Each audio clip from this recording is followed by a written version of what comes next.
I'm gonna do my best Marcellus Wiley impersonation, Okay. and I'm gonna try to pull him off. You know what, guys? You know this is what the situation is right here. It's all about, you know, when you go that last day of school when you were a senior. You know, it's that Friday. You don't really have to go, but you go because you get perfect attendance. But also if you go, you're not getting any grades from it. You're already about to graduate. So what's the reason of going? That's why you see people ditch that day of school. Okay. This is LeBron ditching that day of school. Playing the Golden State Warriors, there's not anything to gain from it. The Lakers are pretty much, they feel like they'll be able to take care of business without him, which they should.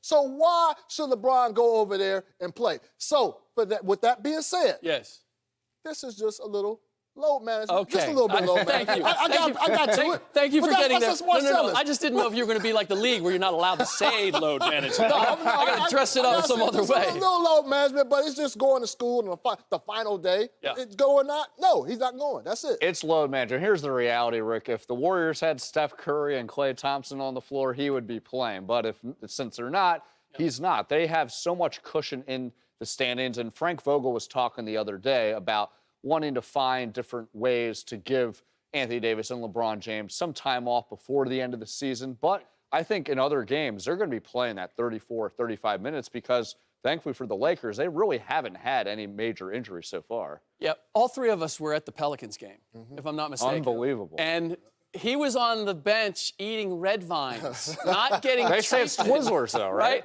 Yeah, I know. That's another dispute for another day. But here's the issue. LeBron has been adamant in saying, and this is what I struggle with LeBron, because he has such a high place and he has such power and authority. He has come out and said he's against load management. I'm going to play at every opportunity. And I'm with you, Chris. I believe that's what this is. Like, it's being smart.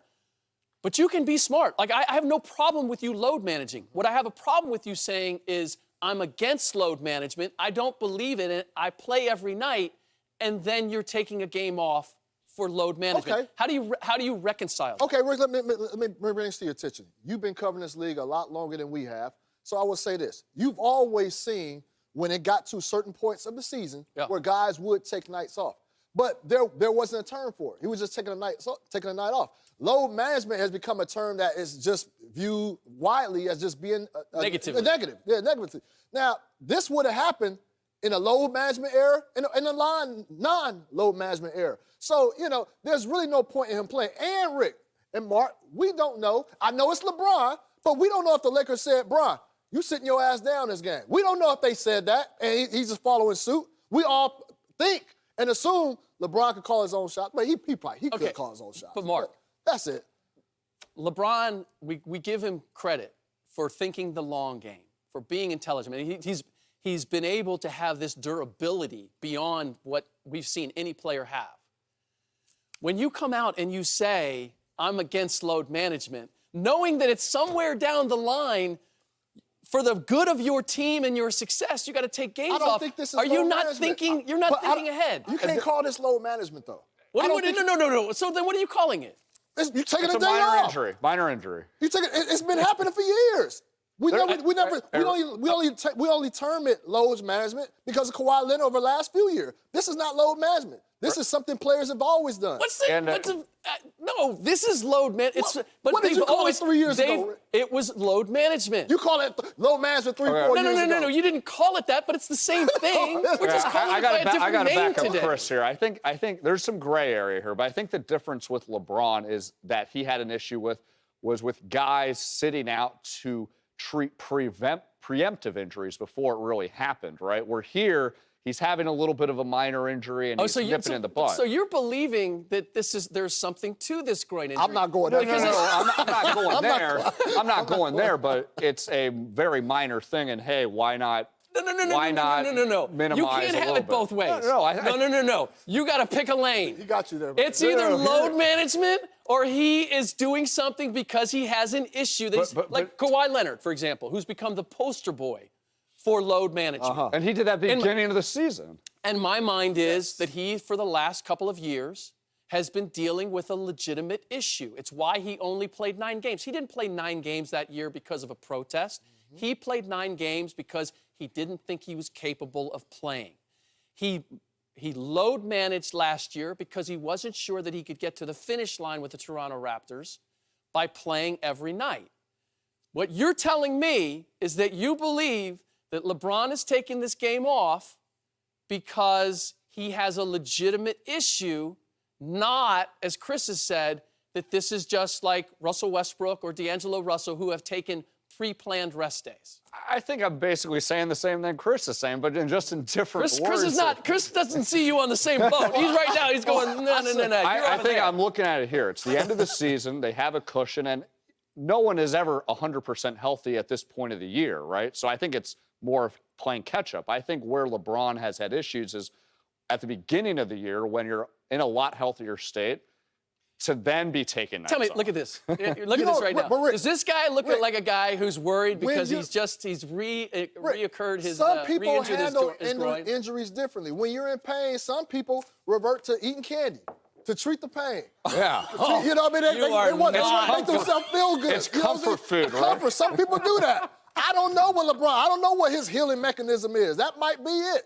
Wait a minute. So now you are both on the same boat. No, I'm not going, Rick. But I want to get back to you, Rick. Like I said, you've been covering this league for far too long. What did you call it back when stars sat out a few games towards the end of the season? First of all, we called it preparation for the playoffs, is what we called it. Well, that's what we're calling it now. Okay, that sounds good. It's not a negative thing. But I don't know why we can't call this preparation for the playoffs. Because it's still February, and because that was you said end of the season, right? Well, you said end of the season. But they got a big lead. It's the Next Warriors. Next week it's March. It's the Warriors. Chris, does Zion deserve a shot at Rookie of the Year despite missing so many games?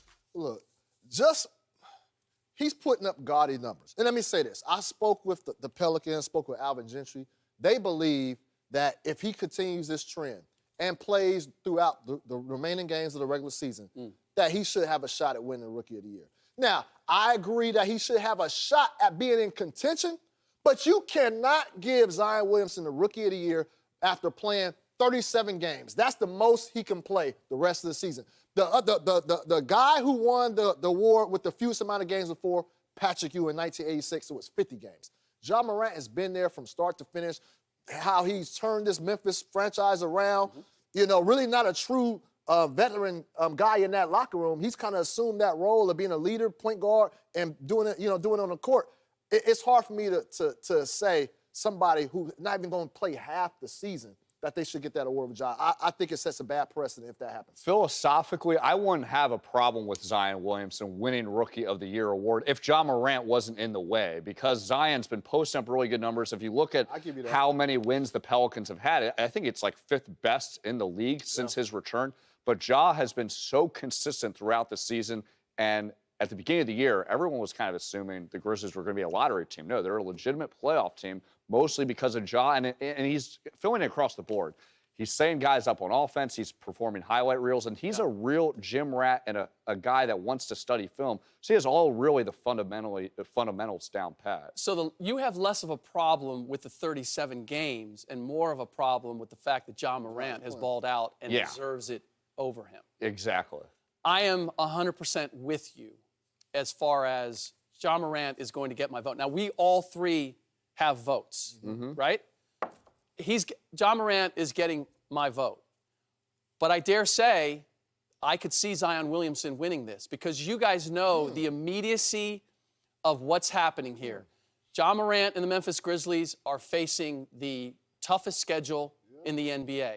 We could see them plummet. We could see a lot more nights like we saw from Ja with 12 points, 9 assists, and we could see these huge numbers and the Pelicans vaulting into that 8th playoff spot. So when you look at our fellow voters, first of all, are you guys, are you definitive as I am that Ja Morant is getting your vote? Is there any way that is there any wiggle room there? Barring an injury. Barring an injury, barring something that's going to keep him out for the rest of the season. I can't, to me, it sets a bad precedent. Look, I'm in the minority. I felt some type of way when Zion got into the what was the rookie? What do they call the game now? The Rising Stars. Stars. He played 2 games. Right. He played 2 games, but I get it. And he was a star in both games. And I get it. People want to see him play. No, I get that. That's why I said I had to, put that to the side. Jackson Hayes didn't get it. Yeah, I got to put that to the side. But this is the rookie of the year. Yeah. Rookie of the year. Not rookie of 37 games. Right. Rookie of the year. So if we were to give him that award, even though he's putting up numbers and getting New Orleans, I think it sets a bad precedent. But the counter to that is there is no minimum that has been set by the NBA. If you want to have it that way, then there should be a minimum to say you have to play. Patrick Ewing won it. He played 50 games. Yeah. However you want to set it, whatever number you want to set it. But the reality is there is no number there. And if a case can be made that Zion Williamson in 37 games did more than Ja Morant for the Memphis Grizzlies in however many games he ends up playing, are you not doing Zion justice by saying that he deserves Rookie of the Year? My mind can definitely change towards the end of the season, but as of right now, I just can't see him getting my vote. Yeah, I can't change it because of Ja Morant, but philosophically, I have no problem with the fact that he missed 44 games because I can't think of any other contenders in this rookie class that would have a chance against Zion. If Ja Morant wasn't playing up to this level and there's nobody else up there for contention, yeah, I mean, I get it. Yeah. You know, the hard part is we just saw Zion light it up, and we saw Ja get run by the Rockets, and you know how that ends up playing in the big But picture. we're making the right vote, so hopefully Yes, that we are. prevails. Hopefully, you've got to be listening to us. All right. Thanks for watching. Subscribe here to get the latest from the show. And be sure to check out more of the best clips from Speak For Yourself or go watch a few segments from our other shows on FS1.